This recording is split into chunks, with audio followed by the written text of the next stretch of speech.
उपस्थित भगवत प्रेमियों, याद करें हम अपने जीवन के उस विशेष क्षण को जब हमें इस महान ब्रह्म ज्ञान की प्राप्ति होनी थी। हमने प्रार्थना का संबल लेकर गुरु से याचना की और अन्य हमारा कोई पुरुषार्थ नहीं था इस ज्ञान को प्राप्त करते समय। प्रार्थना का संबल लिया, याचना की गुरु के चरणों में कि गुरुदेव हमें ये महान ज्ञान प्रदान कीजिए। पर उस समय के बाद हम अपने जीवन में देखें कि कितना स्थान दिया, कितना महत्व दिया हमने प्रार्थना को। जिस प्रार्थना के आधार से यह महान ज्ञान हमें प्राप्त हुआ, कहीं हम उस प्रार्थना को महत्व देना भूल तो नहीं गए? यह हम आकलन करें स्वयं का, क्योंकि प्रार्थना हृदय से निकले उद्गार हैं जो गुरु तक पहुंच जाते हैं। शब्दों का रूप लेने से पहले भावों की एक सुंदर लड़ी जो हमारे अंतर मन में बनती है, उसको गुरु निहार रहे होते हैं। प्रार्थना कोई शब्दों का चुनाव और श्रृंगार नहीं है, प्रार्थना तो भावों का एक हार है जो गुरु के चरणों में अर्पित होता है। तो हम अपने जीवन में इस प्रार्थना रूपी श्रेष्ठ क्षण को, श्रेष्ठ पद्धति को भुलाए ना,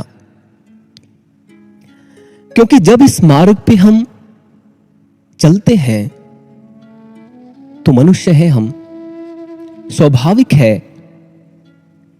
कुछ कर्म संस्कार जो इस जन्म के और पूर्व जन्मों के,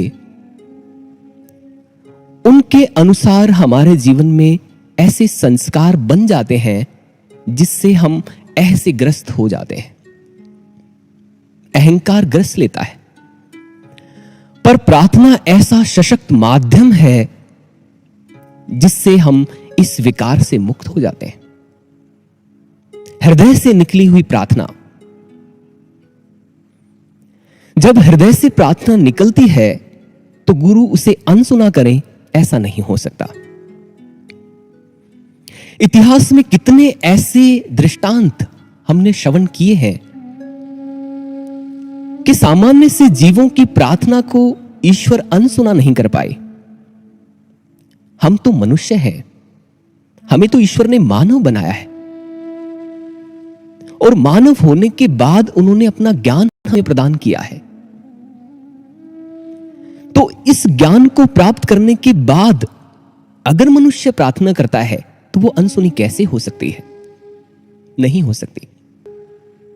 तो हमें हमेशा प्रार्थना करनी चाहिए गुरु के चरणों में। और प्रार्थना क्या? प्रार्थना का महत्व हमने जाना कि प्रार्थना में बहुत शक्ति है, उसे गुरु अनसुना नहीं करते। पर प्रार्थना कैसी? संसार के लिए तो संसार कितने तरह की प्रार्थना करता है, पर संसार की नहीं। अगर प्रार्थना है तो वो प्रभु के चरणों में अर्पित किए गए सुंदर भाव हैं, और उन सुंदर भावों को संसार की वस्तुओं के लिए नहीं। उस प्रार्थना का तो महत्व होना चाहिए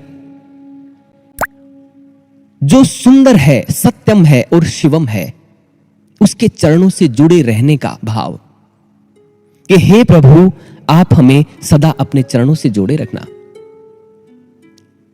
जब हम उस सत्यम, शिवम और सुंदरम के चरणों से जुड़े रहेंगे तो क्या अभाव वो हमारे जीवन में होने देंगे? किसी भी तरह का नहीं।